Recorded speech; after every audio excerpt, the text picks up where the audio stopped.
Hey guys, tonight we slip onto a warm, quiet stretch of sand somewhere in the ancient Pacific.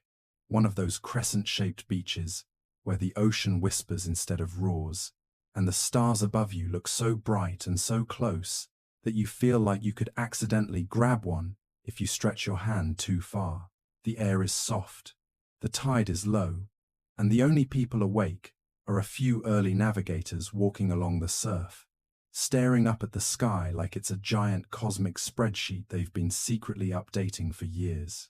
One of them glances at you with this expression that very gently says, "You probably won't survive this voyage." And honestly, fair. Thousands of miles of open sea with no compass, no GPS, no Wi-Fi.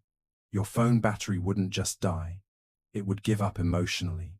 So, before you get comfortable, take a moment to like the video and subscribe, but only if you genuinely enjoy what I do here. And while you're settling in, drop a comment telling me where you're listening from and what time it is for you right now. Now, dim the lights, maybe turn on a fan for that soft background hum, and let's ease into tonight's journey together. You stand at the water's edge, feeling the sand shift under your heels as warm foam curls around your ankles. The sky is still deep navy, just shy of dawn, and above you the stars form long, elegant lines that the navigators seem to recognize instinctively. They're not just looking at constellations, they're reading a map. A mainstream historical fact settles into your thoughts. Polynesian navigators developed one of the most advanced non-instrument navigation systems in human history, using stars, swells, birds, cloud shapes, and even drifting debris as cues. To you, the sky looks like, well, stars scattered around. Beautiful, yes. Helpful, not even vaguely, but to them, every point of light is the beginning or end point of a star path, a memorized route that tells them where they are and where they're going.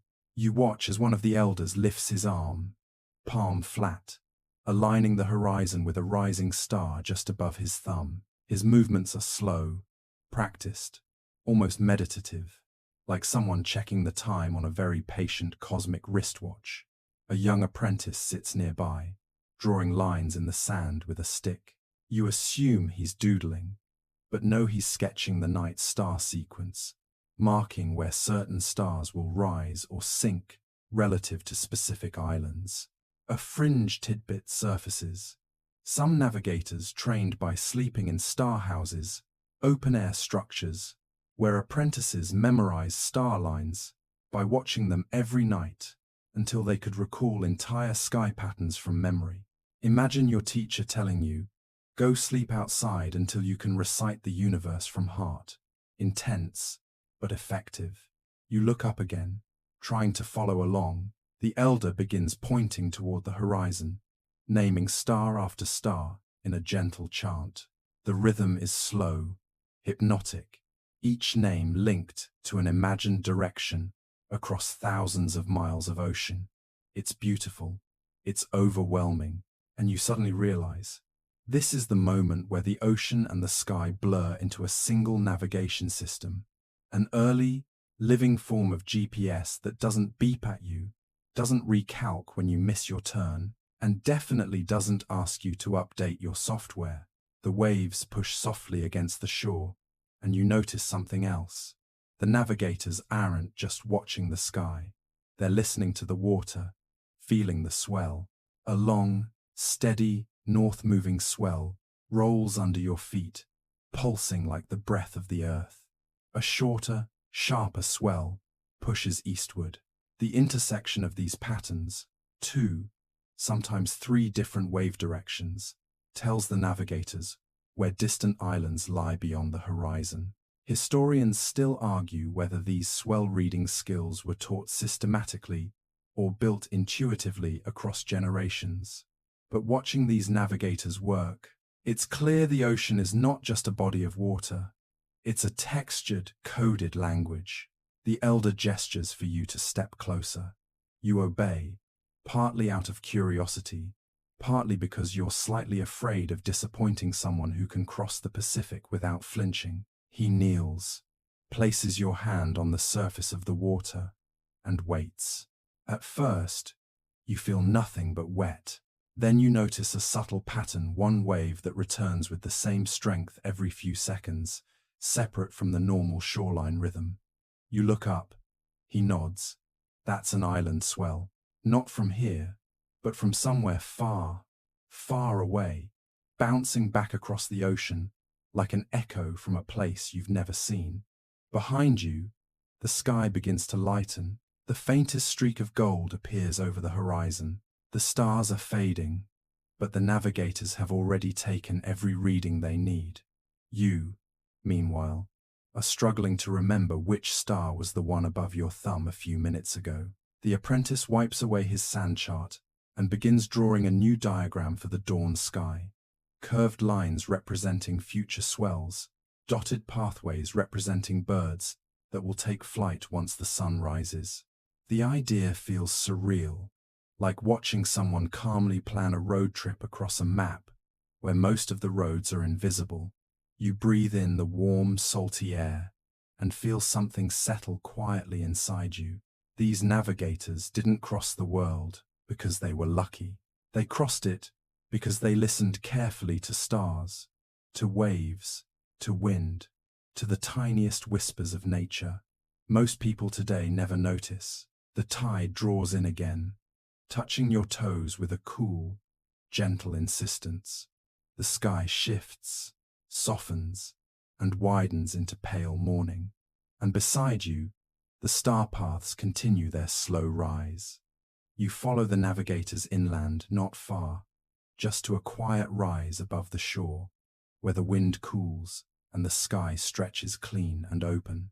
This little hill isn't dramatic or steep, and yet you can feel why the Polynesian master navigators walk here every dawn. From this height, the entire dome of the sky becomes a classroom. The navigators settle themselves in a slow, practiced manner, like people easing into well-worn seats in a movie theater, where the main feature is the night sky itself. A few younger apprentices gather behind them, barefoot in the grass, still wiping sleep from their eyes. You join them, trying to look like you belong, even though you absolutely do not.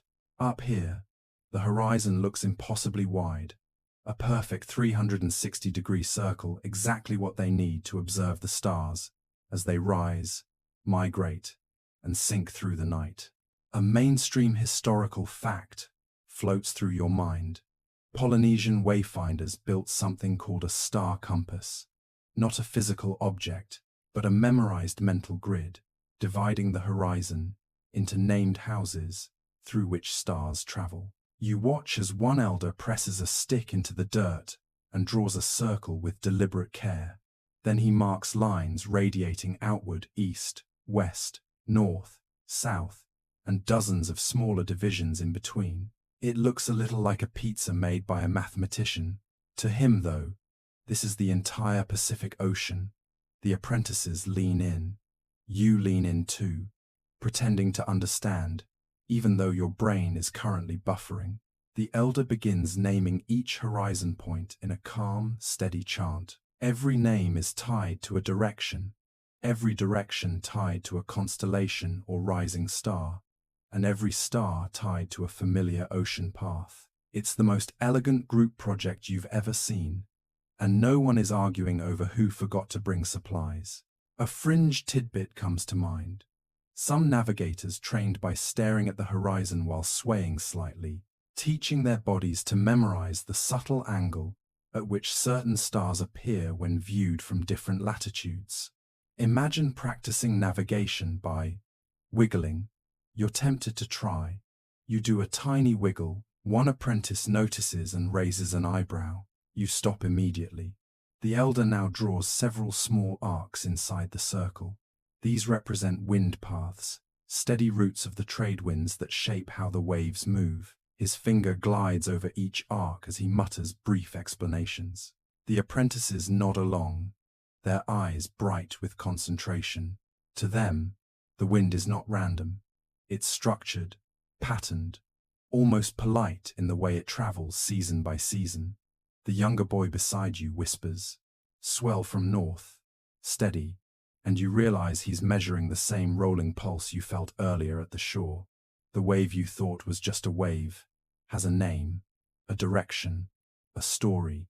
Polynesian navigators didn't read the ocean. They listened to it, the same way you'd listen to a friend tell a secret. Down the hill, the trees sway slightly. Birds begin calling out, but not randomly. Their flight patterns and morning routes matter. Some species fly offshore at dawn in predictable arcs, and navigators use them the way modern travelers use highway signs. Historians still argue whether bird behavior was a formal part of star path navigation, or a bonus clue used only by certain islands. But watching the elder track their movements with his eyes, it feels impossible that they weren't essential. The sun has not fully risen yet. The eastern sky glows softly behind a thin veil of clouds. The elder nods toward the horizon and points at that glow with the tip of his stick. "La, rising here today," he murmurs. You recognize the word sun. He isn't measuring light. He's measuring position. The exact point where the sun rises shifts throughout the year, marking seasons, currents, and voyaging windows. To the navigators, sunrise is the world's slowest but most reliable clock. The apprentices begin a low recitation, each naming the seasonal houses of sunrise. Their voices blend gently with the wind, creating a rhythm that feels part chant, part lullaby, part weather report. You try copying one of the phrases under your breath. You butcher it magnificently. The elder draws a final line across the dirt, a long, sweeping arc. This one represents star path memory, a mental technique where navigators imagine traveling along invisible tracks from island to island. Each track corresponds to a star's rising or setting point. Follow the star, follow the path. It sounds simple. It is not simple. Your brain is already filing a complaint. He smooths the dirt with his palm, erasing the entire diagram in one long, graceful motion. Not because he's done teaching, but because the diagram was never supposed to stay. Polynesian navigation isn't written. It's embodied, memorized, carried from elder to apprentice like a flame passed from one lantern to the next. He points to you, then to your chest. The message is clear. The compass is not on the ground. It's inside you. You are absolutely not ready for that responsibility. But thank you. The morning brightens. The first thin clouds of the day stretch across the sky like careful brushstrokes. The navigators rise, shake out their mats, and prepare to move. Nothing dramatic has happened, but somehow everything feels different, quieter, deeper, as if you've glimpsed the note-taking system of the universe. As they walk down the hill, the apprentices hum softly, their voices in sync with the steady rhythm of waves rolling below. You follow, still holding the mental image of the star compass, even though most of the lines in your head are crooked and probably pointing toward Antarctica by accident. But even so, you feel the shift. The sky is no longer just sky. The ocean is no longer just ocean. You're starting to see the map beneath everything. You follow the navigators as they leave the hillside and walk toward the canoe shelter, an open-sided structure made from curved timber and woven palm leaves. Dawn is still stretching itself awake, the light thin and silvery, soft enough to make every surface look a little enchanted. Wooden canoes rest beneath the shelter like sleeping animals, each hull carved with patience, reverence, and an almost mathematical precision. You trail your fingers along one of the boats and feel tiny grooves where the adzes have shaped its body. The wood is cool and slightly damp, holding traces of salt carried inland by last night's winds. A few navigators gather around a long canoe, its prow carved with swirling motifs that resemble curling waves. They begin pushing it slowly out onto the sand, not to launch it, but to position it so the rising sun will strike its side at a particular angle. You're confused for a moment, until one elder explains with a tilt of his head that light on the hull helps them watch how shadows behave when the canoe tilts. You blink. They're practicing balance by studying shadows. A mainstream historical fact registers in your mind. Traditional Polynesian voyaging canoes were double-hulled or outrigger stabilized, and navigators learned to read how the canoe's body shifted against the ocean's invisible patterns. Before touching the waves, they trained their eyes here on land, memorizing how tilt, balance, and light interact. One apprentice sits cross-legged beside the canoe, watching the elder rock it gently. The canoe leans left, then right, then settles. Each movement creates a shifting dark band across the wood. The apprentice nods at each one, as if he's recognizing old friends. You copy him, nodding with confidence while understanding nothing. A younger navigator walks around the canoe, carrying a small gourd filled with sand. He sprinkles thin lines along the hull, delicate trails that slide slowly as the canoe shifts. The elder nods in approval. This is one of those quirky tidbits that makes you question everything. Some island communities practiced reading sand movement on canoe hulls to anticipate how water would flow beneath them. Yes, they literally used sand as a prototype ocean. It's genius. It's adorable. It's also making you question why you struggled so much with high school physics. Just beyond the shelter, a man stands with his face turned toward the sea, not watching the waves, listening. The rhythmic throb of swells carries a steady pulse, faint but unmistakable. You step closer and listen too. The ocean here is like a gigantic drum, each swell rolling in from a distant source. The navigator raises his hand and makes two short gestures to indicate the direction of the Kona swell, a seasonal pattern known for its distinctive, heartbeat-like cadence. Historians still argue whether these swell patterns were memorized by rote or learned through intuition. But watching the navigator now, it feels more like learning the mood of a friend than memorizing a formula. The apprentices begin practicing a sequence of hand motion signals, representing swell direction, height, and speed. One hand tilted flat means a long swell. A curved palm means a bending one. Two fingers tapping the air means a distant storm shaking the water from miles away. You try following along and immediately invent a brand new gesture that means absolutely nothing. One apprentice gives you a sympathetic pat on the shoulder. Behind you, another elder is laying out a set of stones on the sand in a curving line. At first, you assume he's playing extremely serious beach checkers, but no, he's building a swell map. Each stone represents the path of a different wave train entering the region. The biggest stones are from the north. Smaller ones represent secondary swells. He arranges them carefully, muttering to himself, before stepping back to appraise the pattern. It looks simple. It is not simple. It is essentially the Pacific Ocean expressed through geology. You watch as the eldest navigator joins him. Together, they squat down and begin discussing the stone arrangement.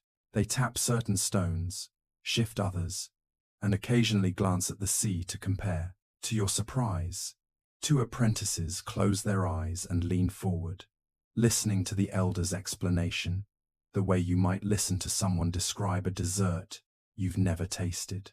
It's all sensory, all internal.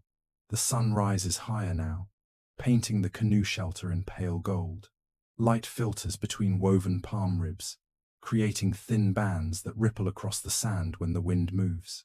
A couple of apprentices use those shadows to practice timing the flicker of shadow across their hands, marks where their imagined star paths would be at this hour. It's subtle, so subtle that when one apprentice whispers, "South Star House," you nod as if you absolutely see it too. You do not.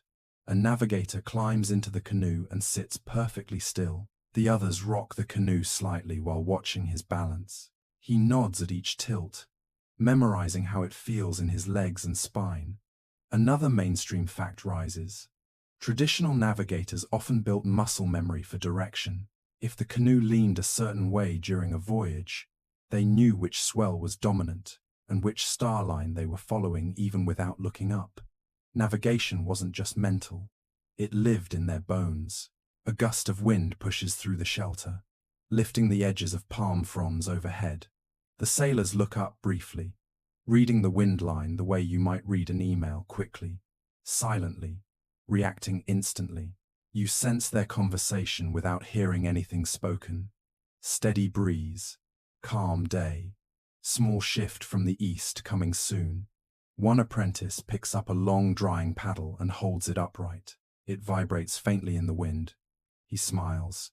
Another quirky tidbit hits you. Some navigators used vibrating paddles or taut fishing lines as makeshift wind sensors. Not exactly scientific instruments, but incredibly clever ones. You imagine explaining that to your smartphone. We don't need barometers. We have vibrating sticks. By now, the elders seem satisfied. They brush sand from their hands and begin guiding everyone toward the open beach.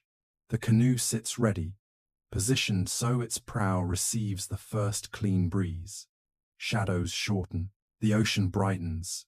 The world feels like it's stretching, widening, preparing for something vast. You take one last look at the stone swell map, the sand trails on the canoe, the apprentices reviewing hand signals, and the elders scanning the horizon. Every gesture here is quiet. Every lesson is silent. Every detail is earned through patience. And somehow, watching them move as one, you start to understand. Navigation isn't dramatic. It's deliberate. It's the art of paying deep attention. You drift farther along the lagoon's quiet edge, following the faint ripples left by the older navigator's canoe as he pushes off from the shallows. The water here is calmer than anywhere else you've walked tonight, silk smooth, glass bright, almost pretending it isn't connected to the rest of the Pacific. A soft hush wraps around the shore, broken only by the tiny slaps of waves against hollowed wood. It feels less like you're entering a new part of the island, and more like you're stepping into the earliest memory of voyaging itself.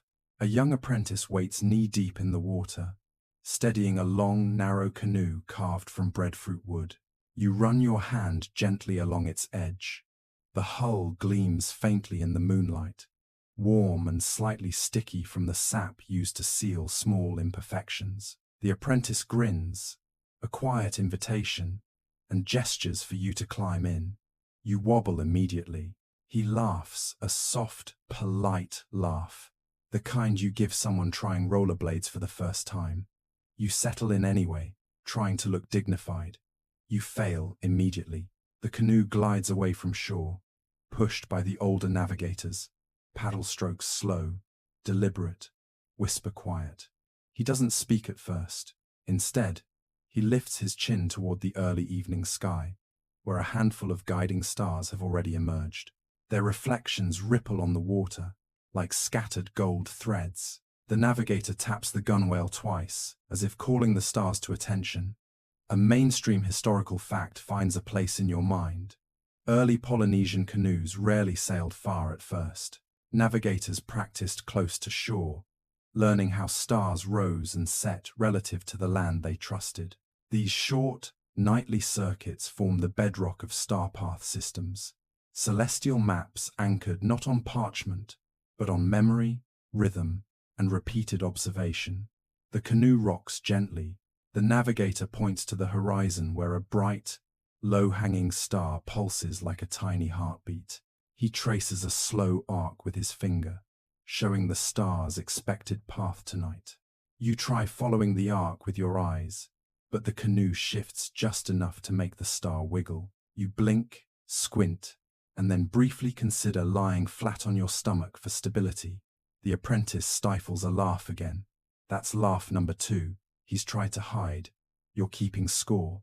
As your eyes adjust, the patterns begin to settle. You see it now, the star rising at a consistent angle, moving along a familiar track above the sea's invisible dome. The navigator murmurs a soft phrase describing the star's doorway, the specific point where it emerges each night. In Polynesian navigation, every star has a doorway, a spine, and a place to rest. A whole nightly biography written in light. A quirky tidbit sparks in your thoughts.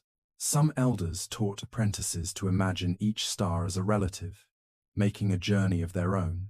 Some punctual, some late, some dramatic, some very dramatic. One star was known to arrive grumpy, dipping behind clouds more often than others, causing navigators to joke that it preferred naps over duty. You glance at one flickering star now and think, yep, that one definitely skipped its morning coffee. The canoe drifts farther from shore, and the island begins to soften in the distance, its trees settling into a dark silhouette, its fires becoming faint amber dots. Without the land's noise, you begin hearing subtler things, the rhythm of the paddle slicing water, the low hum of nighttime insects, the soft creak of fiber lashings holding the canoe together. You also discover that your own balance is questionable. Every time you shift a little too quickly, the canoe tilts in a way that politely suggests, maybe don't do that. The navigator stabilizes the boat with a single experienced touch of his foot. Then he gestures upward again, this time toward a cluster of faint stars arranged like a crooked necklace. You watch them shimmer, uneven and imperfect, but purposefully so. Those stars, he signals, form one of the early paths, a loose guide pointing toward offshore fishing grounds used for generations. Scholars still argue whether these near-shore star paths originated independently on multiple islands or emerged from a single ancestral tradition that spread slowly across archipelagos. Watching the navigator work, seeing the smooth confidence in his gestures, you suspect the truth is more human than academic patterns were born, where people needed them, shared where people cared to pass them on. The canoe glides through a patch of glowing plankton, tiny stars beneath the water, echoing the constellations above. The apprentice grins and trails his fingers through the light, leaving sparkling swirls behind. You follow his lead and dip your hand, gasping as the water trails bloom with soft blue fire. It feels like touching the night sky itself, if the night sky were pleasantly warm and slightly salty. The navigator paddles until you're floating at what feels like the center of a giant, restless mirror. No land in front of you, no obvious markers behind, just the vault of the sky and the slow breathing of the sea. You tense instinctively. He notices and taps the canoe's edge, twice his way of telling you, this is normal, this is safe, just look. So you look. You follow a star as it rises slow, steady, unhurried. You follow another as it sinks, dipping behind the horizon, exactly where the navigator predicted. You notice the faint tilt of the Milky Way, leaning like a giant floating spine across the darkness. The canoe sits perfectly still now, positioned so any small movement of the heavens becomes unmistakable. Follow the hinge, the navigator whispers. You don't know what the hinge is, so you nod like you do. Third laugh from the apprentice. Hez enjoying this. Then the navigator explains through simple gestures. The hinge is the point where two rising stars align with the canoe's bow. When the hinge straightens, you are pointed along a specific path. When it bends, you must adjust. It's so simple, you think, so intuitive, so absolutely dependent on not blinking at the wrong moment. A soft breeze slides across the surface. The apprentice lifts his face and smiles. Hez, feeling the soft wind fingers, a poetic phrase describing gentle winds that usually accompany stable skies. You wish your own weather app were this whimsical. The canoe begins drifting back toward shore. Stars climb higher. Waves flatten into gentle, rhythmic swells. And you feel something you didn't expect: calm. Not because the night is quiet, but because everything around you seems to be part of one long, slow conversation between sea and sky, between people and memory, between past and direction.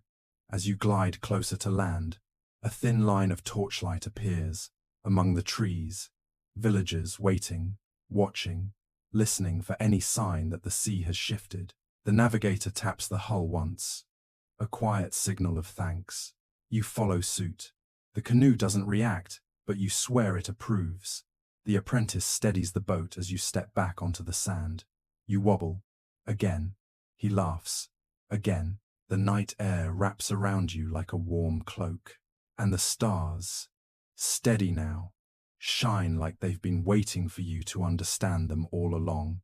You settle deeper into the canoe now, the night breeze brushing across your shoulders like a cool hand reminding you to stay awake. The stars hang sharp above you, bright, steady points that the navigators treat like old friends. But at this moment, they aren't watching the sky, not a single one. Every man around you is listening to the canoe itself, as if the vessel has suddenly become the most talkative member of the crew.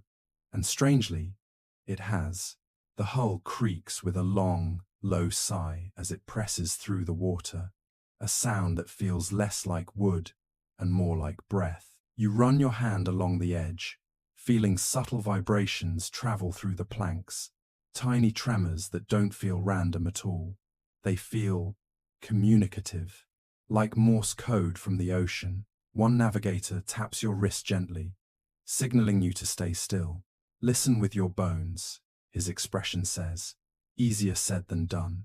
You try to quiet your own thoughts, which are currently yelling things like, there is no seatbelt, there is no railing, there is nothing stopping you from falling into miles of open ocean. A fun reminder, very relaxing. As you settle into the silence, the canoe begins telling its story.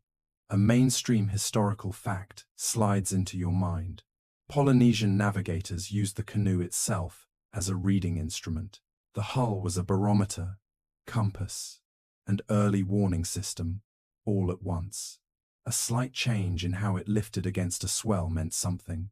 A sudden vibration meant something. A rope tightening or loosening meant something. The entire vessel was a sensory machine designed long before machines existed. The navigator beside you shifts slightly, glancing at a rope tied along the outrigger. He pinches it, waits, then nods as if receiving approval from a very strict teacher. You lean closer, placing your fingers on the same rope. At first, it feels soft and steady. Then, suddenly, a faint pulse travels through it, almost like a heartbeat. The navigator raises 2 fingers. South swell. You pretend to understand. You do not understand. Another man at the front presses his foot lightly against the hull, testing the subtle flex of the planks. The canoe groans softly, adjusting to a small change in the water pattern. The sound is so quiet, you almost miss it, buried beneath the whisper of waves slipping past. But the navigator hears everything. His head tilts, his shoulders relax. Whatever message the hull just delivered, it was a good one. A quirky tidbit surfaces from memory.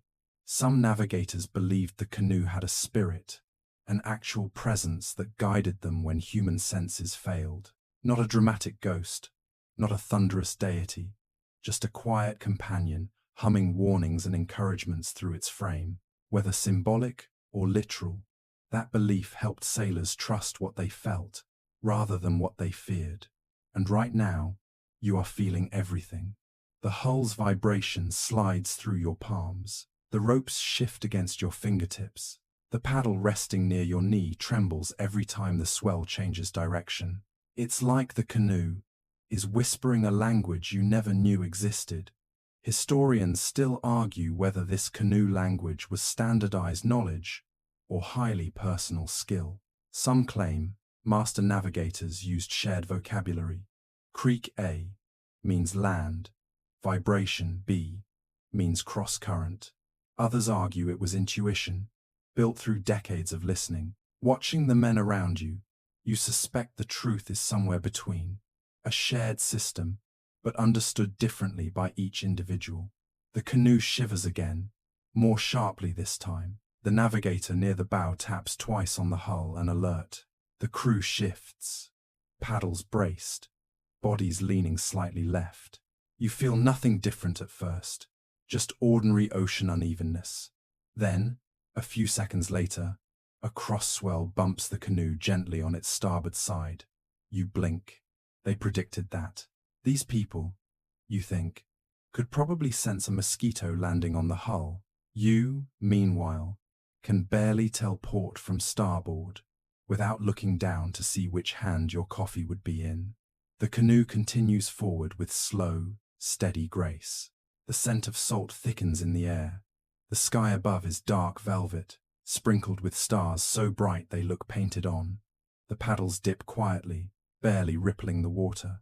It feels like you're floating through a dream, one that hums beneath your ribs. A soft tension builds on one of the ropes along the outrigger. You notice it this time before anyone tells you.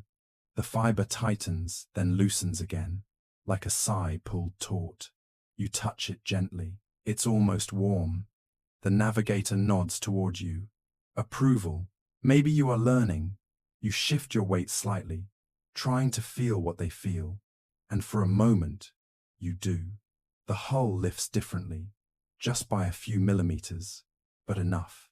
The swell is changing shape. The water is signaling a shift ahead.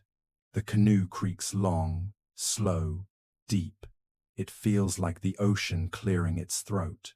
The navigator taps 3 times on the hull, his signal for prepare to adjust course. The crew responds immediately. Each movement is practiced, synchronized, almost musical. No one raises their voice. No one panics. The canoe hums again beneath you, timber singing with a quiet vibration that runs from your palms to your spine. The swell swings, angling slightly east. The canoe follows, like it was born to do so. You suddenly understand why Polynesian navigation survived for thousands of years. This wasn't a method, it was a relationship. Sailors didn't fight the ocean, they listened to it, they learned from it, they allowed themselves to become part of the canoe, part of the water, part of the sky. And now, so do you. For the first time since stepping into the vessel, you stop worrying about falling in. Your body relaxes into the swells. Your breathing matches the ocean's rhythm. Your fingertips rest lightly on the canoe's edge, waiting for the next whispered message. And when it comes, a tiny tremor, nothing more than a soft flutter of wood, you feel it instantly. The canoe is speaking, and you're finally beginning to reply. You're still feeling the faint hum of the canoe beneath you, when one of the navigators lifts his chin toward the horizon, not at the swells this time, and not at the stars either. You follow his gaze and spot them. 3 tiny shapes cutting through the dim morning light like living brushstrokes. At first, they look like smudges, little flickers against the sky. Then the flickers angle downward, gliding toward the water in practiced arcs. Birds. Not dramatic birds. Not National Geographic's slow-motion eagle birds. Just ordinary seabirds, sleek, grey, slightly grumpy-looking creatures that seem to have somewhere very specific to be at this hour. Yet the navigators straighten the way a teacher straightens when a fire drill starts. Something important is happening, and you're about to learn why. The eldest navigator points with his chin, not his hand, never his hand. Polynesian navigators were subtle people, no wasted motion, no unnecessary energy. Watch their wings, his expression says. So you do. The birds are flying in a straight line, a perfect, unwavering line. A mainstream historical fact floats into your mind. Many Pacific navigational traditions relied heavily on seabirds, because birds don't waste energy flying nowhere. They fly to food, to land, to nesting places. Dawn and dusk are the most predictable times: morning flights toward feeding grounds, evening flights back to land. So a flock moving consistently in one direction at this hour is not random wildlife trivia. It's a compass, a living, flapping compass. You shift on the canoe bench, squinting as the flock glides low over the waves. The navigators watch intensely, more intensely than they ever watched you, which is fair. Birds are much more useful. The flock dips, rises, and settles into a steady rhythm. You notice one trailing slightly behind the others, flapping harder. Relatable, you think. Even in nature, There's that one friend who didn't sleep enough. The navigator beside you traces an invisible arc in the air using 2 fingers. Hairs marking their trajectory, not just the direction, but the angle of descent and the timing between wing beats. Every detail matters. A quirky tidbit bubbles up. Some Pacific sailors believed certain seabirds carried memories of their home islands, ancestral guidance, etched into instinct. Whether poetic or literal, the idea explains why navigators trusted birds more than stars during cloudy nights. Stars can hide. Birds don't. One of the younger crew members leans forward eagerly, the way a fan leans in when their favorite actor appears on screen. You realize this moment isn't just functional, it's emotional. The bird route is a familiar friend to them, a reassurance that the world is still behaving the way the old stories promised. You watch. As the flock angles slightly north, the lead bird turns with a crisp precision that suggests it isn't guessing. It knows exactly where it's going. The navigator taps twice on the hull. Land direction confirmed. He doesn't mean close land, of course. Out here. Land direction could mean an island hidden hundreds of miles away. Still, the birds know the shortest path home, and that's more than most humans can say. Historians still argue whether Polynesian navigators used a standardized bird compass, or whether each region had its own interpretation. You lean toward thinking every group had its own system, part tradition, part instinct, part long-term observation. Watching these navigators track wing angles and flight speed like seasoned analysts, you doubt anything about it was casual. One of the birds suddenly swoops lower, skimming so close to the water that its wingtips almost touch. You gasp, worried it's about to take a bath. The navigator doesn't react, not even a blink. Then you remember the earlier teachings.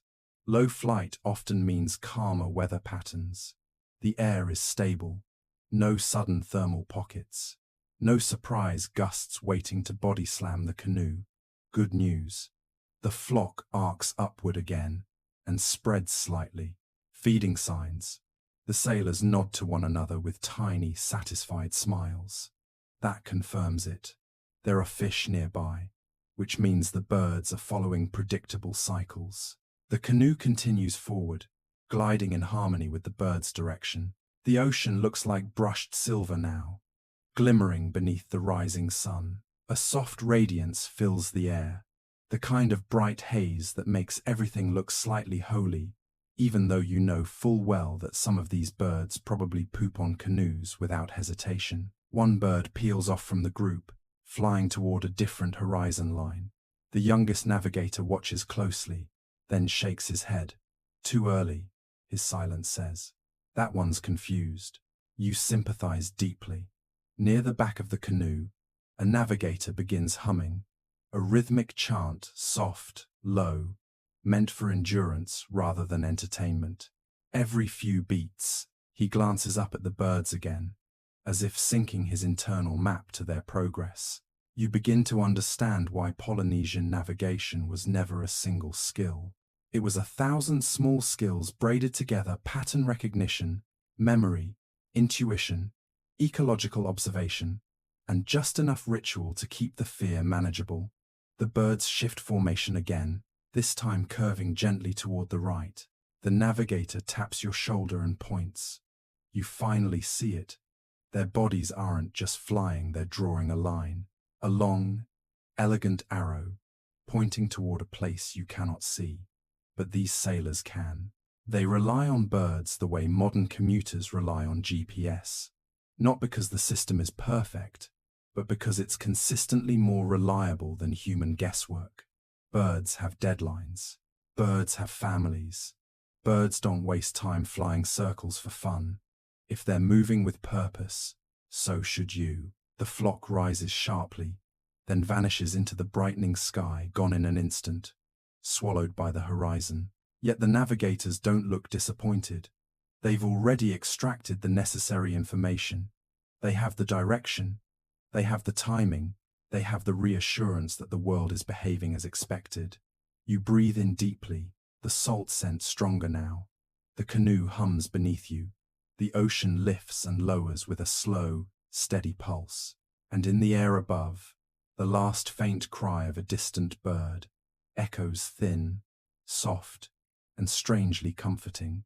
The navigator beside you gives you a tiny nod, as if to say, there it is, another sign, another step forward on the path, and you feel a strange swell of confidence in your chest, not because you suddenly understand everything, but because you're learning to see what they see. These aren't just birds. They are moving landmarks, living arrows, winged guides stitching the sky into a map. And now, for the first time, you can almost read it. You don't realize the canoe has shifted into teaching mode until one of the apprentices scoots closer, clutching a small polished shell like it's a notebook. The air has changed. The crew has settled into a gentler rhythm. The older navigators straighten their backs the way teachers do right before class begins. And you suddenly understand. You've stepped into the floating classroom, the real heart of Polynesian navigation training. You try to sit up straighter too, but the canoe wobbles under your enthusiasm. The apprentice next to you bites back a smile. It's fine. You're new. Everyone else was terrible at canoe posture once. The horizon glows soft gold, the sun just barely stretching its first rays across the Pacific. The sea is calm, but not silent. The hull hums. The paddles drip in slow rhythm. And you notice, for the first time, that every apprentice is sitting in a very specific place, spaced evenly, facing forward, legs tucked neatly, eyes open but relaxed. It looks simple. It is not. A mainstream historical fact comes to mind. Polynesian navigation schools. Sometimes entire guilds trained students not only to memorize stars, swells, and winds, but to withstand hours, sometimes days, of silent concentration on a moving canoe. Mental endurance was considered as essential as physical strength. After all, what good is knowing the star paths if you fall asleep halfway across the ocean? The head navigator clears his throat and taps the side of the canoe twice. Instantly, the apprentices straighten further. This is the signal that the lesson has officially begun. Your first topic of class? Star geometry. He points toward the sky, not at a specific star, but at the space where a star will be tonight. You blink, trying to track an imaginary dot in the daylight. The apprentices nod knowingly. You nod too, pretending you understand anything at all. The navigator draws a slow arc with his finger, showing how certain stars rise at predictable angles depending on the season. You try to memorize the movement, but all your brain retains is finger went up. He smiles gently, as if hearing your inner monologue. Then he picks up a small stick and lightly taps your shoulder. You look confused until the apprentice beside you leans in and whispers, "Hez," asking what angle you saw. You panic internally. You saw sky. The navigator waits patiently. You gesture a hesitant arc. He nods, not because you're correct, but because you tried. First lesson of the floating classroom. Confidence is optional. Attention is not. As the canoe glides forward, he shifts into teaching sea rhythm memory. This is where the apprentices truly shine. He taps the hull in a pattern. Tap, tap, tap, pause, tap. Immediately the apprentices close their eyes. Their chests rise and fall in synchronization with the canoe. They feel the rhythm instead of watching it. You try to join in, closing your eyes dramatically to seem committed, but you immediately lose your balance and nearly topple sideways. One apprentice gently places a hand on your back to keep you upright. The look he gives you says, "Good effort. Please stop." The navigator demonstrates again how the swell is not a wave, but a repeating signature, a heartbeat of the ocean that extends for hundreds of miles. A long, slow rise, northern swell. A short, sharp double beat, trade winds. A faint sideways tug, cross swell from storms days away. You begin to feel it. The ocean is writing in cursive, and every ripple, is a letter. A quirky tidbit bubbles up in your memory. Some Polynesian traditions claimed that master navigators could sleep lightly while still feeling the swells, identifying direction even in dreams. Whether poetic or literal, it explains the serene look on the face of the elder navigator, who hasn't opened his eyes in 20 minutes. The apprentice next to you murmurs, "Feel with your knees." You try. Your knees report, "Wet." Clearly you have a long way to go. The lesson deepens as the sun climbs. The navigators rotate through topics, like they're flipping pages of a very slow, ocean-scented textbook. One shows how to measure the sun's angle using only your fingers. Another points toward clouds, to practice predicting rain movement. A third explains how to sense changes in canoe vibration when approaching shoals or reefs. Then comes the endurance test. The head navigator taps the hull once more. All apprentices immediately fold their hands, close their eyes, and slow their breathing. This is the stillness drill, learning to maintain calm awareness for long stretches of time. Not meditation exactly, more like ocean mindfulness, mixed with mild survival anxiety. You join, attempting to channel your inner tranquility. Your mind, "I am one with the sea." The canoe, "Wobble." You, "Never mind." Minutes pass, then longer. The canoe sways, warm light bathing your face. The swell rocks you gently, rhythm steady as breathing. For a moment, you slip into the same quiet space as the apprentices, a space where the world feels simple, where direction isn't guessed but felt, where the present moment stretches without urgency. When the navigator finally gives the release tap, the apprentices open their eyes calmly. You open yours as though waking from a nap you definitely weren't supposed to take. Now the questions begin. The navigators ask the apprentices what they felt. Not what they saw, what they felt. Two swells, a slight cross-push, warm wind at my left, birds behind us. You blink. Birds? Behind you? You didn't hear anything except your own heartbeat, and possibly the sound of your existential panic. The navigators nod, pleased. Historians still argue whether ancient navigators possessed unusually heightened senses, or whether they simply trained so relentlessly that awareness became instinct. Watching these apprentices, you suspect the truth is both. They aren't born with mystical abilities. They're built through repetition, patience, and a terrifying willingness to sit still for hours. A final lesson closes the morning. Responsibility. The head navigator lifts his hand toward the horizon. The ocean stretches endlessly blue, gold, rippling, and for the first time, you truly sense the weight of their world. Navigators weren't just sailors, they were memory keepers, astronomers, psychologists, meteorologists, and community guardians. Entire lives depended on their quiet, steady mind.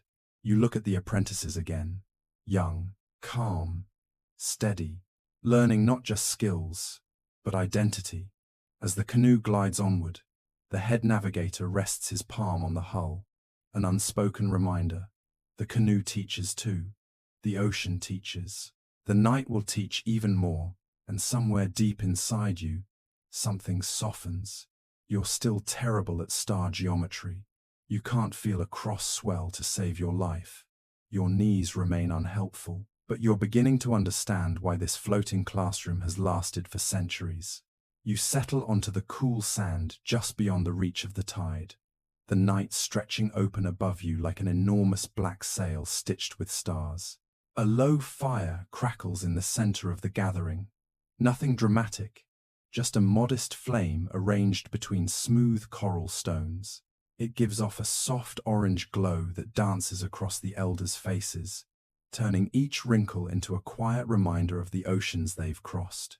You feel the warmth on your shins, the salt drying on your arms, and the gentle push of a nighttime breeze brushing past you, like a polite ghost testing personal boundaries.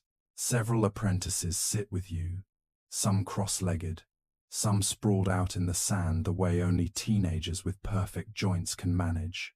Nobody speaks yet. In Polynesian tradition, instruction by firelight wasn't rushed. It was meant to settle into your bones, not knock on your head. And when the oldest navigator finally leans forward, his voice emerges not as a lecture, but as a slow tide, steady, rhythmic, almost hypnotic. He begins to chant, not loudly, not dramatically, just enough for the air to vibrate around the fire. The cadence is simple, 5 tones repeating again and again, like the rise and fall of ocean swells. A mainstream historical fact flickers in your mind. Many Polynesian wayfinding schools encoded star paths, distances, and sea patterns into chants that lasted hours. These weren't songs for entertainment. They were living data storage, designed to be remembered even when tools, parchment, and star charts didn't exist. One apprentice hums quietly along, his voice wobbling off-key with the confidence of someone who thinks no one can hear him. Another carefully taps the rhythm on his knee, letting the pattern sink in through touch. You try it too, and even though you're a visitor here, you feel that subtle click like your brain is learning the ocean's grammar one beat at a time. The elder stops chanting just long enough to poke the fire with a stick. Sparks drift upward, tiny stars trying to join the real ones. Then he switches to metaphor. You've barely recovered from the chant before he begins comparing star paths to woven mats, wind shifts to sleeping animals, and ocean swells to stubborn relatives who keep telling the same story no matter how many times you've heard it. If this sounds poetic, it is, but it's also practical. The metaphor creates hooks in your memory, and it's why apprentices can remember thousands of miles worth of instructions without a single written word. A quirky tidbit drifts in as he speaks. Some navigators used to teach younger students by assigning personalities to each star. Grumpy stars, generous stars, lazy stars that rise late, overly dramatic stars that flash too brightly. You half expect him to point out one right now and say, "That one has a diva. Ignore him unless the horizon is clear." Honestly, it wouldn't even be the weirdest thing that's happened tonight. The fire crackles again as the elder draws a simple map in the sand. Just a line, a circle, a few dots, but somehow it represents half the Pacific. The apprentices lean in. You do too, even though you know your brain will forget most of this the second you stand up. Still, you listen, and then the debates begin. Not loud, dramatic debates. Polynesian navigators weren't opera singers, but quiet disagreements ripple through the group. One elder insists that a particular star path should align with a rising swell from the northeast. Another counters that the swell should be read only after the star Coho rises above the horizon. Someone else insists that the birds at dawn always confirm the truth. And right on cue, one apprentice coughs into his hand, like Hez, trying not to laugh. You remember the rule of these gatherings. No one is 100% right.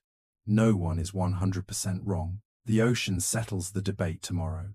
Historians still argue whether these firelight lessons were standardized, or whether each island, each guild, each family had its own entirely unique interpretation of the same stars.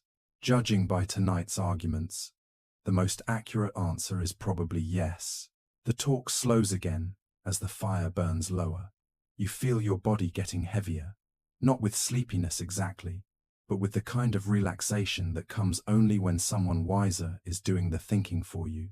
The elder switches back to chanting, slower this time.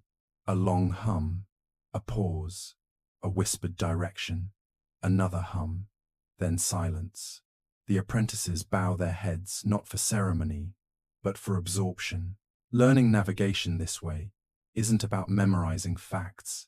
It's about building a rhythm inside your muscles, a mental map that beats in time with your pulse. You sit in the orange glow, listening to the waves breathe against the shore.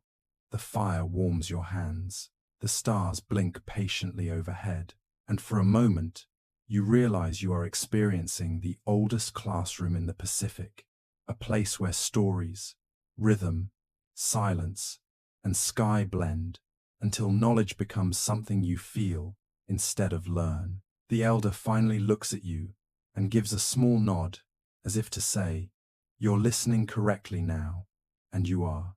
You walk away from the dying fire with the apprentices, your feet sinking gently into cool night sand. The elders stay behind, murmuring quietly, probably discussing which of tonight's students looked awake and which looked like they had fully astral projected from boredom. The moon hangs low above the horizon, a soft gold arc resting on the sea like a lantern, deliberately placed there to guide whoever might need it next. You follow one apprentice barely older than you toward a quiet stretch of beach. He carries no tools, no tablet, no carvings, nothing but the salt on his skin and the kind of confidence you only get when you grew up breathing star paths instead of memorizing traffic lights. He motions for you to sit, then crouches in front of you like he's about to perform a magic trick. And, in a way, he is. Because this is the lesson. The mind itself is the map. No parchment, no compass, no ink, just memory, rhythm, and repetition. So deep, it becomes instinct. He draws a circle in the sand, the sky dome, he explains. Not with words, but with gestures, tapping the eastern edge with his fingertip. The sand glows silver under the moon. He marks 4 points around the circle, and then 8 more. You're starting to recognize it. The horizons split into star-rising zones. A mainstream historical fact surfaces. Polynesian navigators divided the horizon into dozens of Kalele houses of the stars, each a precise direction, marked by where certain stars rose and set. These weren't vague guesses. They were razor-sharp, alignments memorized since childhood. The apprentice sweeps his hand upward, tracing imaginary arcs across the night sky. Each arc is a route. Each route connects islands that might be hundreds, sometimes thousands, of miles apart. And the arcs aren't just remembered, they're felt, like muscle memory, but for the universe. He taps the sand again. This time, he draws a long line your journey and adds tiny ripples on one side, as if the ocean itself has opinions. Those ripples represent swells. 3 or 4 major swell patterns cross the Pacific, each with its own rhythm, angle, and season. Navigators memorize these as if they were different musical beats. One swell from the east, one from the southeast, one reflected off distant islands you can't even see yet. The combination tells you exactly where you are. You stare at the lines, trying to imagine keeping all that in your head without mixing it up like a badly shuffled deck of cards. But he isn't done. He draws islands, small dots scattered across the sand like stars fallen from the sky. Some dots sit alone, others cluster like little constellations. He connects them using curves, each curve representing not just a path but the sequence of stars used to guide a canoe between them. This is a mental map on a scale you've never seen before. Then he erases all of it, just wipes the sand clean in one slow motion. You sit there horrified, like he has just deleted hours of work. He looks at you and taps his temple. There, his gesture says. Everything stays there. A quirky tidbit floats into your brain. Some navigators trained by walking in circles every night, reciting star names in order of their rising positions, turning the entire island into a giant imaginary compass. Children learned this as a game. Adults used it to cross the open ocean without a single written symbol. He begins humming the same chant you heard earlier around the fire. Only now you understand. The chant isn't just music. It's a mnemonic system, a storage grid. Every tone, every pause, every phrase corresponds to stars, angles, distances, swells, seasons. It's like watching someone access a massive cosmic spreadsheet using nothing but melody. You try to hum along. You fail instantly. He tries not to laugh, but a smile breaks through his serious navigator face anyway. Apparently, you've produced a tune that sounds like a seagull trying to beatbox. He stands suddenly and gestures eastward toward the horizon. At first you don't understand. Then you see it, the faint glimmer of a star rising just above the edge of the world. He names it with one soft syllable.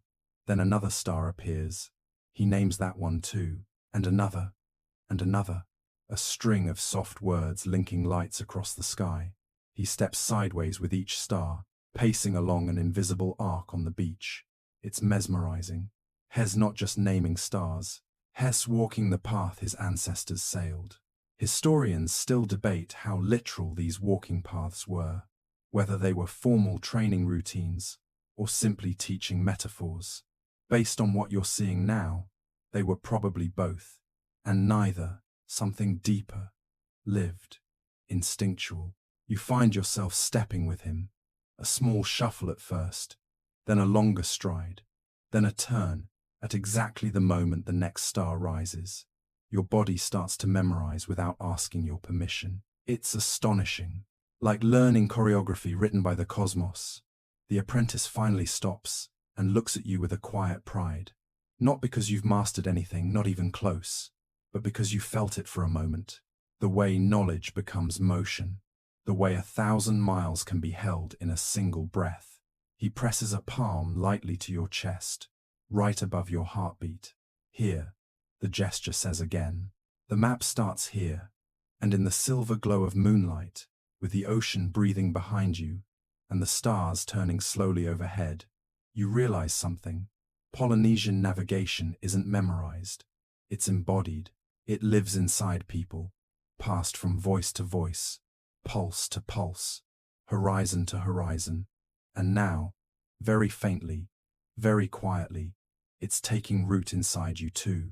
You rise before the apprentices the next morning, nudged awake by a sound you can't quite place. It isn't the crash of waves, those you're familiar with by now. Their low, rhythmic thunder rolling endlessly across the shore like a giant creature breathing in its sleep. This sound is gentler, higher, almost like a whisper floating over the water. You sit up, rubbing your eyes, and look around. One of the senior navigators is already standing at the edge of the lagoon, his back straight, head slightly tilted, listening, really listening, like someone trying to catch a secret being told from very far away. He motions for you to come closer. You step softly across the sand, noticing how different the ocean feels at this hour. The sky is still dim, but light is slowly pooling behind distant clouds, turning them the soft pink of cracked shells. The navigator closes his eyes. You mimic him. He doesn't explain anything yet. Polynesian masters rarely start with words. They start with sensing. At first, all you hear is the usual. Wind, waves, your own slightly too loud breathing. Then something shifts. The navigator raises a finger. A sound reaches you, faint, pulsing, repeating every few seconds. It's not the sea. It's not birds. It's something else. Something new. A mainstream historical fact clicks into place. Master wayfinders learned to detect islands long before they came into view, by listening to how waves changed when they hit land. When ocean swells collided with reefs, cliffs, or long shallow shelves, they created distinct acoustic signatures, echoes, rebounds, and patterns that carried for miles across the open ocean. You had read this before, maybe in some article you skimmed at 1 a.m., but reading it is nothing like hearing it. The navigator kneels and places a hand on the water's surface. You do the same. At first, you feel nothing but cold. Then a faint, trembling, tiny, rhythmic pulses traveling through the water like messages tapped out in code. He nods. That's the reef echo, a sign of land large enough to have surrounding coral. You exhale in quiet amazement. Thousands of years before sonar, there was this. Human hands, tuned to the ocean. The navigator moves his head slightly, angling one ear forward. Listen, he murmurs. The first word he's spoken since you joined him. You hear a second pattern now, slightly deeper, almost like a heartbeat hidden beneath layers of water. That's the sound of waves hitting a steep cliffside, a different island shape, a different kind of landmass. He stands, points far out to sea where nothing is visible yet, but you know now, something is there, not by sight, by sound. A quirky tidbit surfaces from the edges of memory. Some Pacific navigators claimed they could identify specific islands by the unique voice of their reefs, the same way you could recognize a friend's voice across a crowded room. Historians used to dismiss this as exaggeration, until modern acoustic studies showed that reef wave interactions do produce distinct patterns. So, apparently, ancient navigators were doing oceanographic analysis long before oceanography existed. Your respect for them goes up another 10 notches. The navigator signals for you to follow him toward a waiting canoe. 2 apprentices join you. You all push off into the shallows.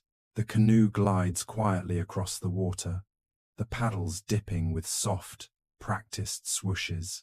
Soon, you're beyond the shelter of the bay, where the swells stretch longer, heavier, like slow-moving breaths.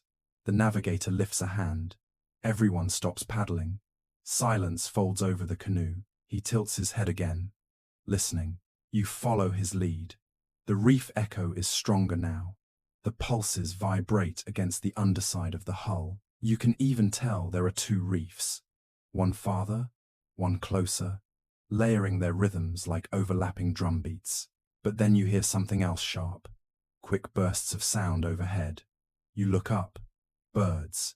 A cluster of them is flying in a surprisingly straight line. Not random, not meandering, purposeful. The navigator points at them. They go to land, he whispers. Another historical truth. Many Polynesian sailors tracked birds at dawn and dusk. Species like frigate birds rarely landed on water. Seeing them circling or flying in specific directions often indicated islands over the horizon. Where birds rested, land existed. Where they nested, fresh water was nearby. You watch the flock. Their wings beat steadily. No hesitation, no drifting, just a straight arrow of living compass needles. The canoe drifts a little, turning gently with the swells. You feel the hull respond. A slight tug one way, a soft resistance the other. The navigator places your hand on the wood. Land swell, he murmurs. This swell doesn't come from wind. It rebounds from island shores. You feel it like a ghost of land reaching out into the sea. You close your eyes again, letting the sensations layer together: reef pulses, cliff echoes, bird roots, rebounding swells. Each one on its own is subtle, but combined, they form a chorus, pointing to the same truth. An island waits ahead. Historians still argue whether navigators prioritize sound, birds, or swells when land searching. Some claim sound was primary. Others insist birds gave clearer clues. Still others argue it depended on the crew, the canoe, the region. But watching these sailors work, you realize the debate misses the point. These navigators trusted everything, blending signs the way a musician blends notes. The apprentice beside you nudges your arm and smiles. You're hearing it now, the invisible geography beneath the waves. The canoe turns slightly. The navigator dips his fingers into the sea again. He nods and whispers the name of an island.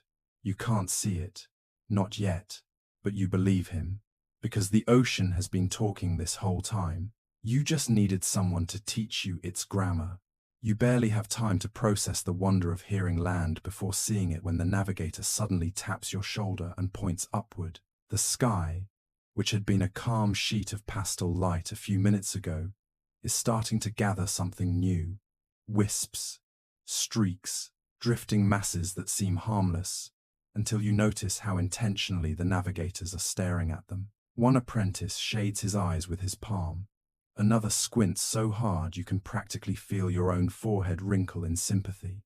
The eldest navigator doesn't squint at all. He simply studies the clouds the way a librarian studies rare manuscripts, calm, curious, with the quiet confidence of someone who's read their secrets for decades. You tilt your head back. To you, the clouds look fluffy, pretty, very postcard at an airport gift shop. But to the crew, these clouds are a map. A mainstream historical fact comes to mind. Master Polynesian navigators categorized dozens of cloud types, not by shape alone, but by brightness, direction, height, and even the color of the light reflecting off their undersides. Certain cloud formations only appeared above shallow reefs. Others clung to high volcanic islands. Some were early warnings that the wind belts were shifting, and a few, pale and piled high like soft mountains, meant storms that sailors treated with religious respect. The navigator points toward the horizon. There, faint but undeniable, is a massive, slow-moving cloud whose underside is unusually bright, almost glowing. He nods. That brightness isn't magic. It's sunlight bouncing off the pale sand of a lagoon far beyond the horizon. The island you heard earlier is now confirming its presence through the sky. Clouds as celestial gossipers. You look again, and now you see it. That patch really is brighter, almost like the cloud is lit from below. An apprentice gestures you closer and whispers, "Reef reflection." The term rolls over your skin. These navigators read the ocean's mirror not only on the water's surface, but in the air above it. Light bounces upward from shallow coral beds, staining the bottoms of clouds with a pale, warm glow. Deep-sea clouds? They stay grey. You feel like you've been handed another hidden alphabet of the Pacific. But then your attention shifts to a different part of the sky, where clouds stretch long and thin in streaks parallel to the horizon. They look innocent, maybe even artistic, like a wind-swept watercolor.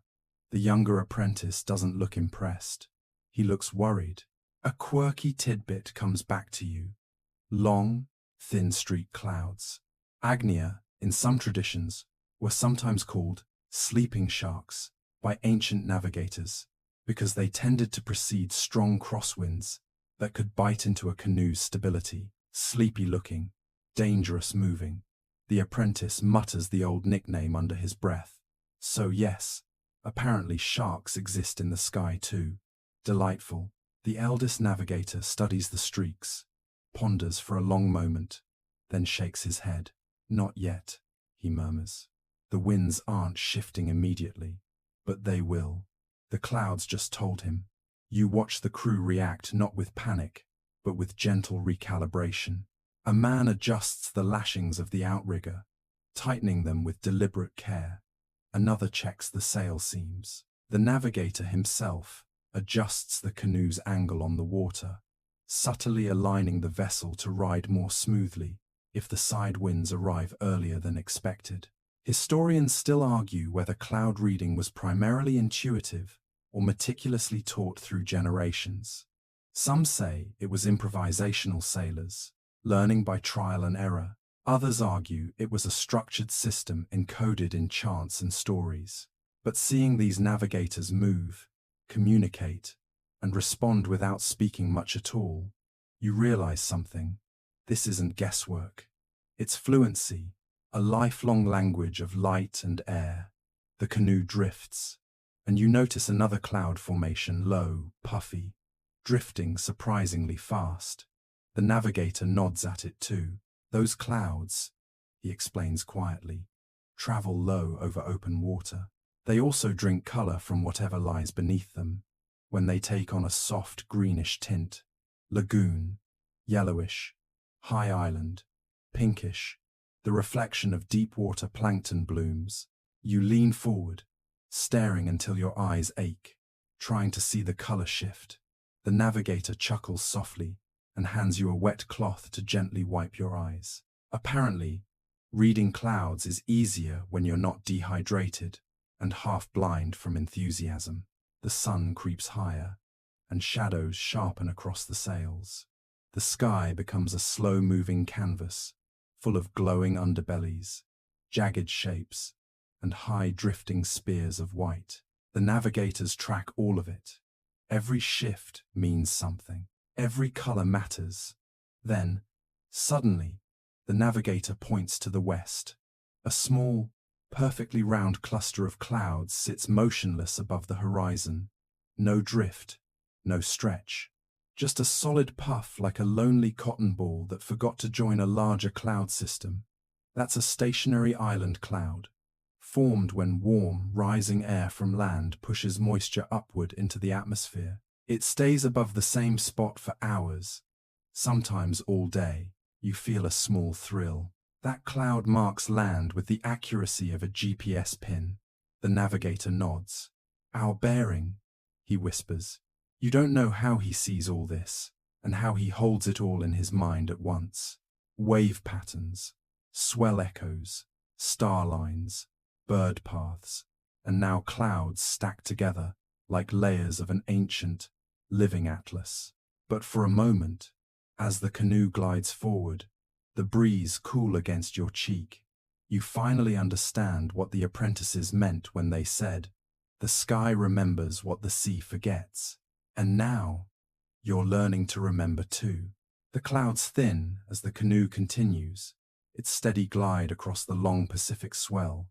You settle into a gentle rhythm, inhale, exhale, sway with the water, and for a moment everything feels calm, almost too calm, like the ocean has you wrapped in one big warm hug.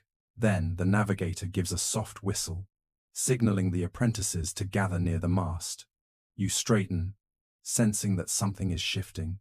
And yes, it is, because the moment the youngest apprentice clears his throat, the canoe becomes the world's quietest and most polite battleground. You're about to witness something sacred, a navigator's debate.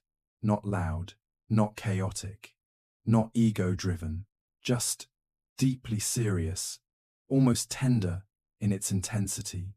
The apprentice points toward a star rising faintly through the afternoon haze, just bright enough to be noticed. He murmurs something about a slight drift in its arc the night before. Another apprentice shakes his head instantly. The second insists the star rose 2 finger-widths further south than expected, meaning the canoe needs a correction. The first apprentice claims the drift was caused by cloud refraction. The third says both are wrong, and that the canoe's yaw created the illusion. The navigator watches them with a look parents give when their kids argue about who left the fridge open. A mainstream historical fact floats up. In traditional Polynesian navigation schools, debates like these weren't just normal, they were essential. Apprentices were expected to challenge each other, recite star positions, argue about swell memory, and defend their interpretations. Knowledge wasn't copied, it was tested, prodded, shaken, and only then accepted. This made star path knowledge incredibly resilient, strong enough to cross oceans. But quirky tidbit time. Some canoe guilds reportedly believed certain star paths worked only for certain families, like celestial inheritance. "This star listens to our people but not yours," one tradition claimed. You're not sure how that works cosmically, but the apprentices clearly have opinions. One mutters something like, "That star path belongs to the East Clan." The other snaps back, "Stars don't belong to anyone." A third murmurs, "Tell that to your uncle," and the group winces. Even in the 21st century, some families still joke that star lanes have personalities. Some cooperative, some stubborn, some easily offended. You don't know whether to laugh or apologize to the sky. The navigator finally raises his hand. Instant silence. He points to the swell pattern, steady but carrying a subtle cross motion. The apprentices inhale sharply. You feel it now too. A slight diagonal rhythm beneath the canoe that wasn't there minutes ago.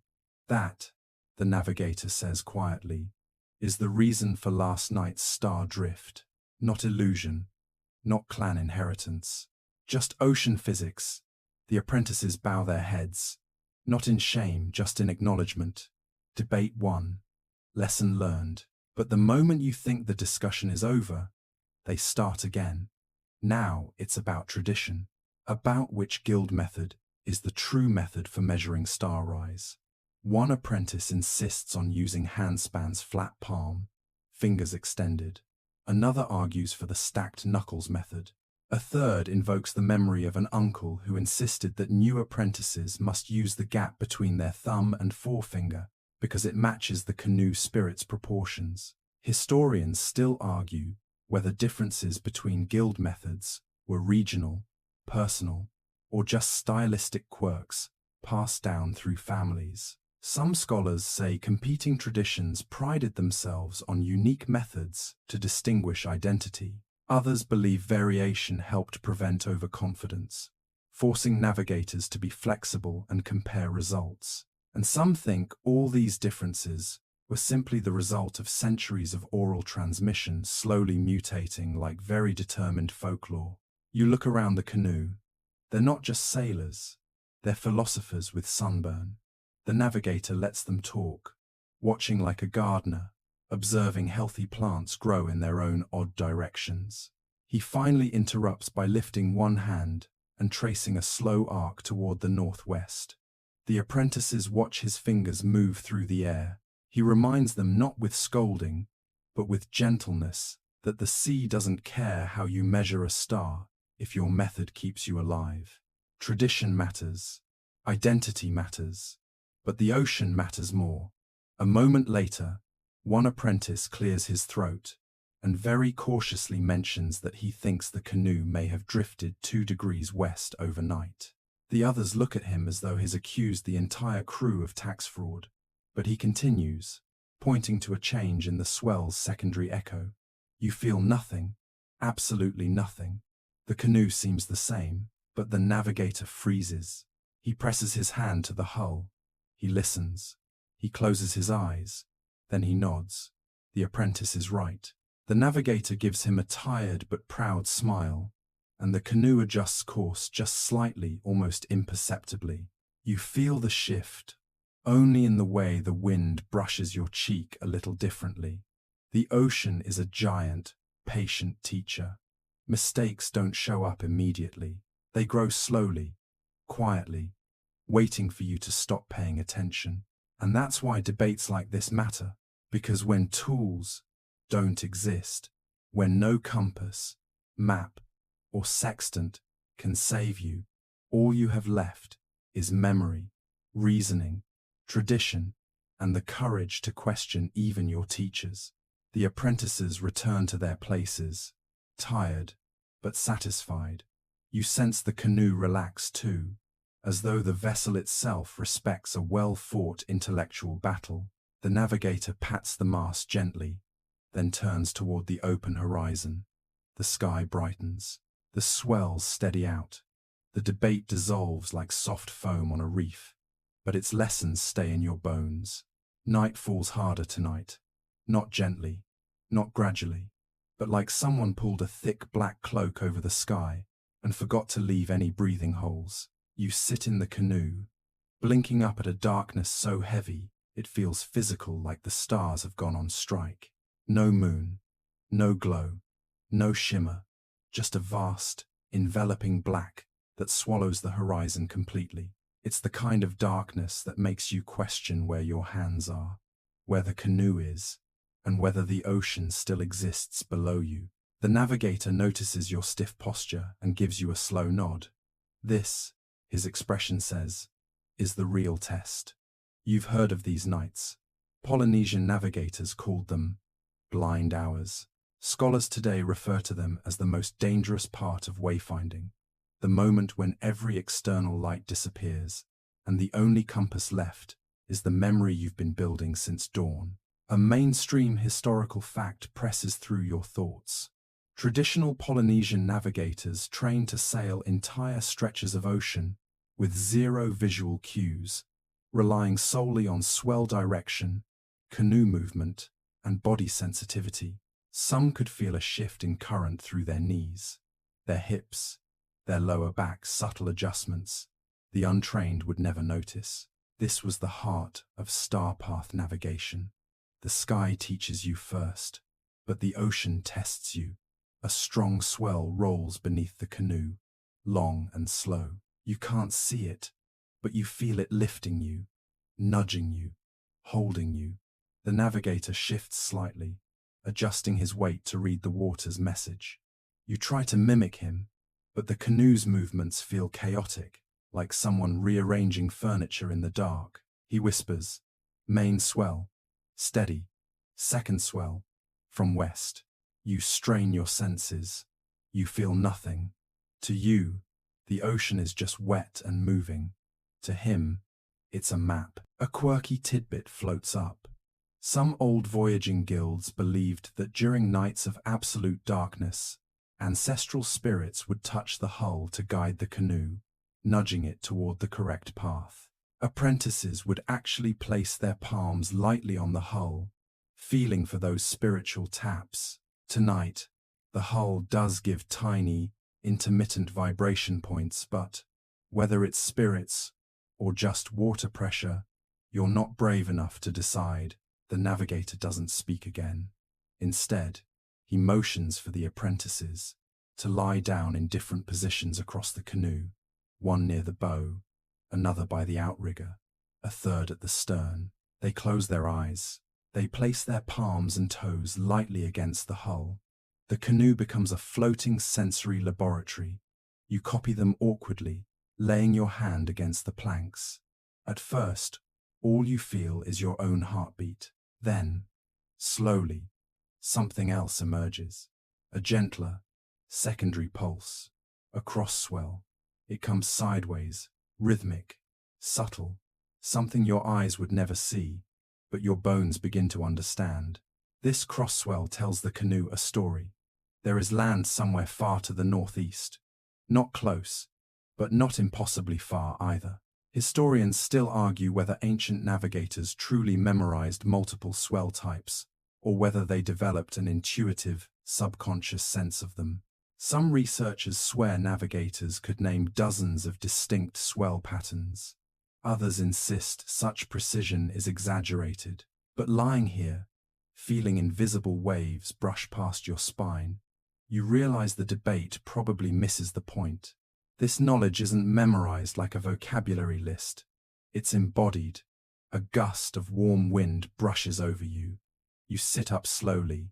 The navigator raises his nose slightly. Warm wind in a dark night. It shouldn't feel reassuring, but here, it does. Warm air hints at a stable pressure pocket.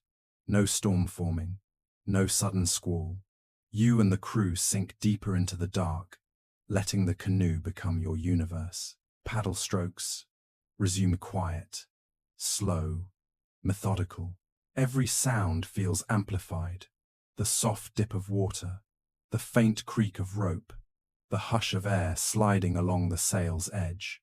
The navigator murmurs instructions, just fragments. Hold the swell. Stay with the ridge. Let the canoe tell you. You try. You fail. You try again.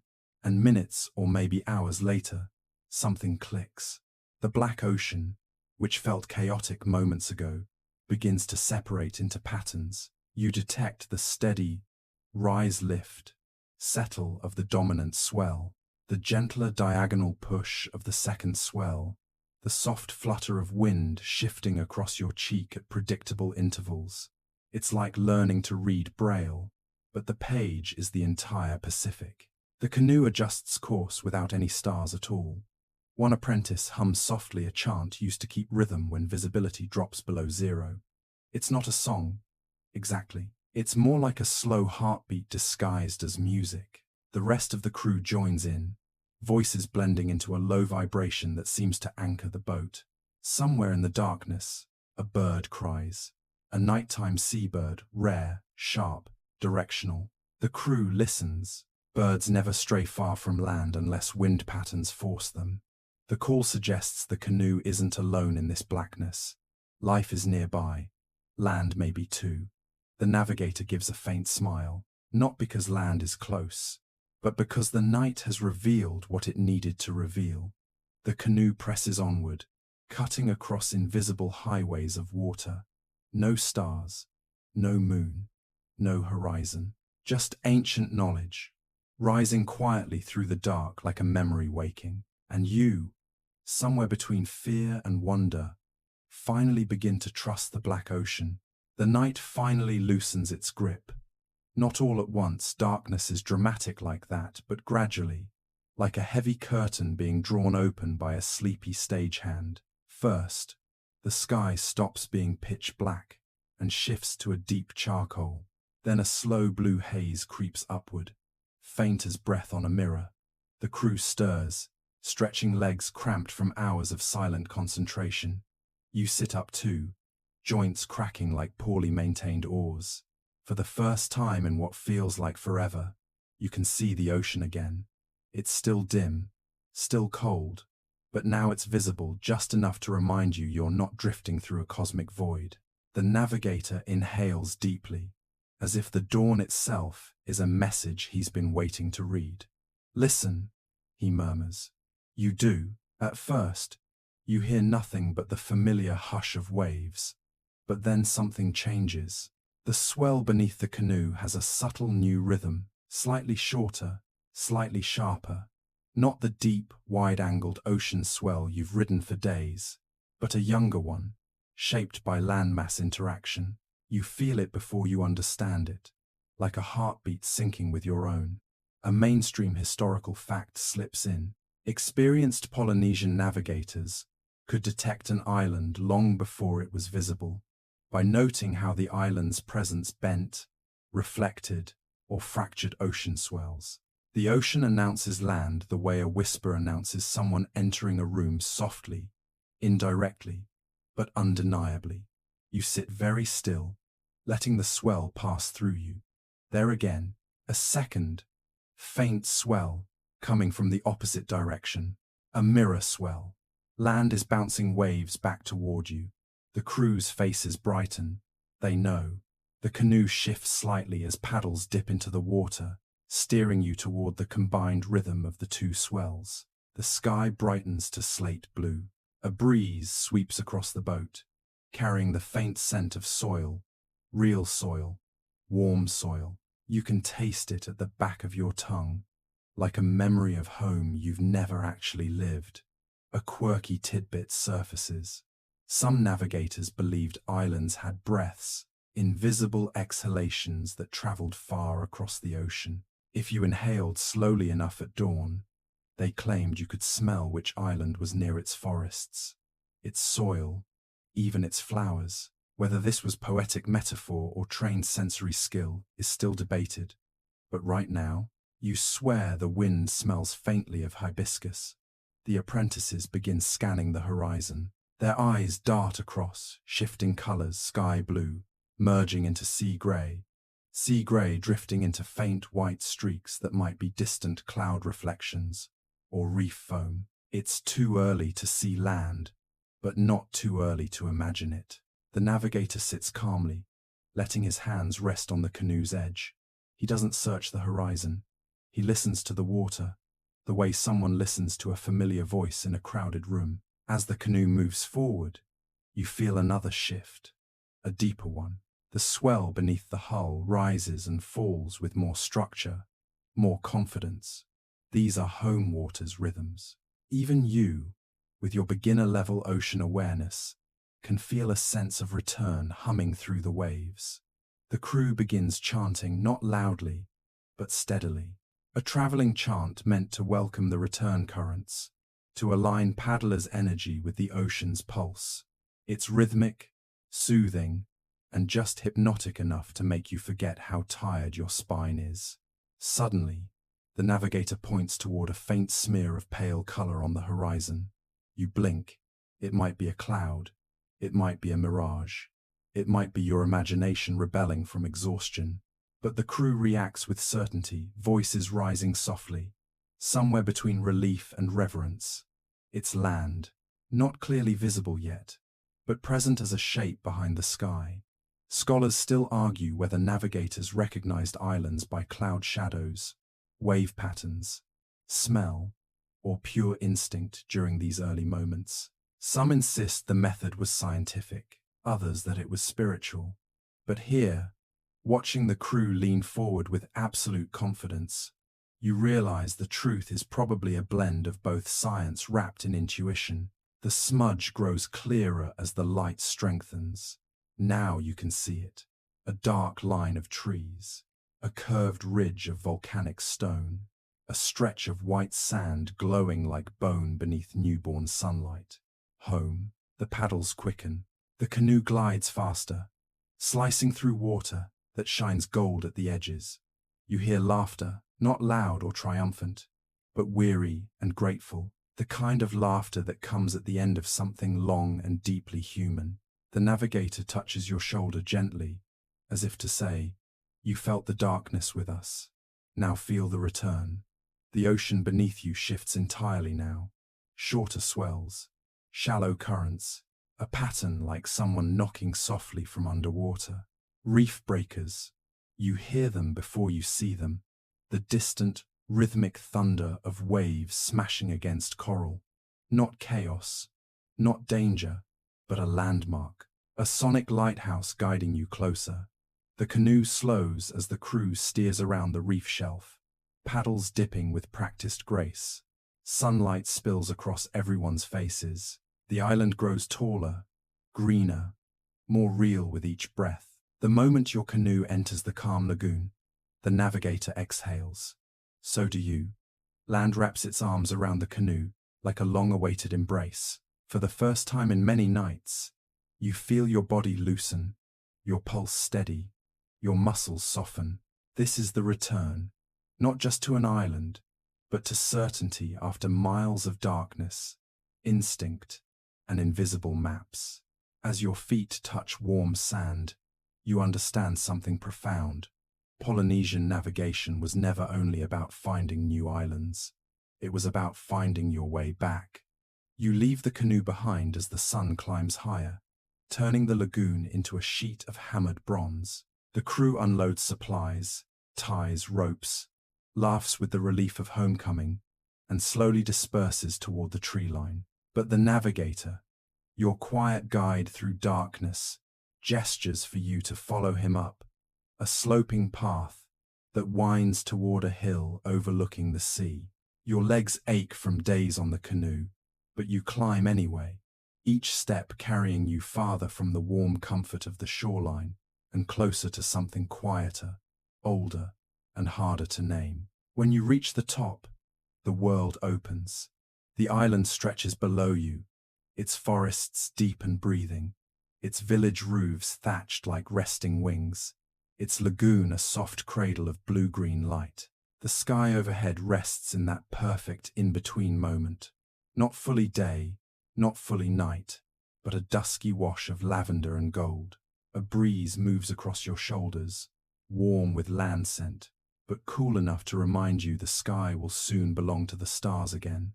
The navigator sits on a smooth basalt rock and pats the space beside him. You sit.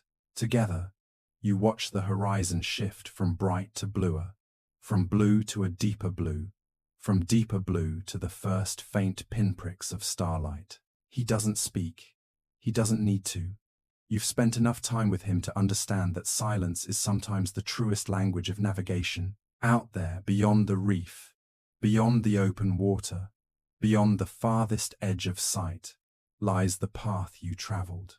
Invisible lines, long curves of wind and water, patterns that stretch across thousands of miles without ever touching paper or stone. They exist only in muscle memory, in disciplined observation, in stories told again and again, until they carve themselves into the mind. A mainstream historical fact comes to mind. Traditional Polynesian navigation survived not through written charts, but through oral tradition charts, metaphors, star maps, stored entirely within the navigator's mind. Knowledge literally lived within people. The navigator raises his hand toward the horizon. He traces a slow arc through the sky, pointing first to where the sun dropped below the water, then to a faint star rising in the east. He isn't teaching you now.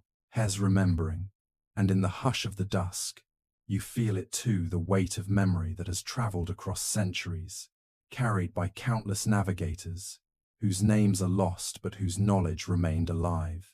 A quirky tidbit surfaces. Some navigators believed the stars themselves were ancestors, watching from above, guiding, correcting, whispering warnings. They taught apprentices to speak softly to the stars before voyages, not as superstition, but as respect. Tonight, you watch the navigator tilt his head upward in a gesture that feels like greeting old family. The sky darkens further, revealing more stars. Now they look like pathways, like threads weaving through the firmament. You start to recognize patterns you learned on the canoe. The rising line of Sirius, the gentle sweep of the Pleiades, the long, dependable pathway of Aldebaran. But the navigator isn't looking at just one constellation. He's looking at all of them. At once, his mind holds an entire map, hundreds of points, dozens of lines, relationships between directions, seasons, winds, and currents. You can almost imagine the pathways glowing around him like ghostly trails. Scholars still argue whether this mental mapping should be considered memory, instinct, or embodied knowledge. But watching him now, you realize such debates miss the point. It's all of them, and more. The wind softens, the night deepens. A hush settles between you. The navigator reaches into a small pouch at his waist and pulls out a shell pendant, simple, polished, circular. Without speaking, he places it in your hand. It's warm from his skin, surprisingly light, and etched with a faint starline pattern. He closes your fingers gently around it. You look at him confused, honored, maybe a little emotional in a sleep-deprived way. He nods, tapping your closed hand, then tapping your chest. You understand the gesture. Star paths aren't inherited through blood. They're inherited through attention, through willingness to listen to the world when it whispers instead of shouts. He rises slowly, joints creaking like a canoe's hull, and stands at the edge of the hill. The sea stretches before him, dark and infinite, dotted with faint starlight. He looks peaceful not because he knows every answer, but because he trusts the patterns that have guided his people for generations. You stand beside him, holding the shell pendant. For a moment, it feels like the entire Pacific exhales. The stars above shimmer familiar, comforting, patient. The waves far below roll with steady rhythm.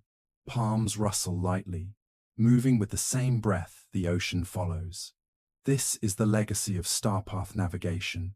Not technology, not tools, not perfect certainty, but a relationship between humans and sky, between memory and movement, between generations who traveled so far across the water that impossible stopped being a useful word. The navigator begins walking back toward the village, and you follow, descending the hill as the stars brighten overhead. Your steps are slow, steady, guided, not by charts or glowing screens, but by the quiet rhythm of the night. And as the path winds downward and the village lanterns approach, a gentle realization settles in your chest. Knowledge survives when people choose to carry it. And tonight, without even noticing, you became part of that carrying. The ocean softens around you now, its rhythms no longer something you study or interpret, but simply something you feel slow, steady, familiar, like a long exhale after a day that asked too much. The canoe rocks in a quieter motion, almost a cradle, and the night sky spreads wide above you, no longer a puzzle to solve, but a blanket to rest beneath. Stars shimmer with a hazy calm, their edges blurred just enough to make the whole sky feel closer, gentler, as though it has lowered itself to keep watch while you drift.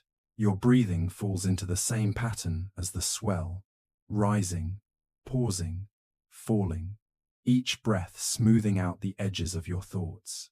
The crew around you grows quiet too, not from effort now, but from the simple peace that arrives at the end of a long voyage. You hear the soft brush of waves along the hull, the faint tap of a rope settling, the sigh of warm wind moving across the open sea. Every sound feels softer, rounded, like the ocean has learned to whisper just for you. Far on the horizon, the faint outline of land dissolves into a warm blur. No urgency, no destination left to reach. You've already arrived at the part of the journey where movement becomes memory, and memory becomes rest. Your thoughts loosen, drifting like light foam across a calm tide. Unhurried, unbothered, the stars above fade slowly into a soft silver glow, as if someone has dimmed the whole sky just a little to help you slip deeper into comfort. Even the ocean seems to breathe slower, as if encouraging you to follow. Your eyes grow heavy, your mind settles. The night wraps around you, warm and steady. You're safe to drift now. You're safe to sleep.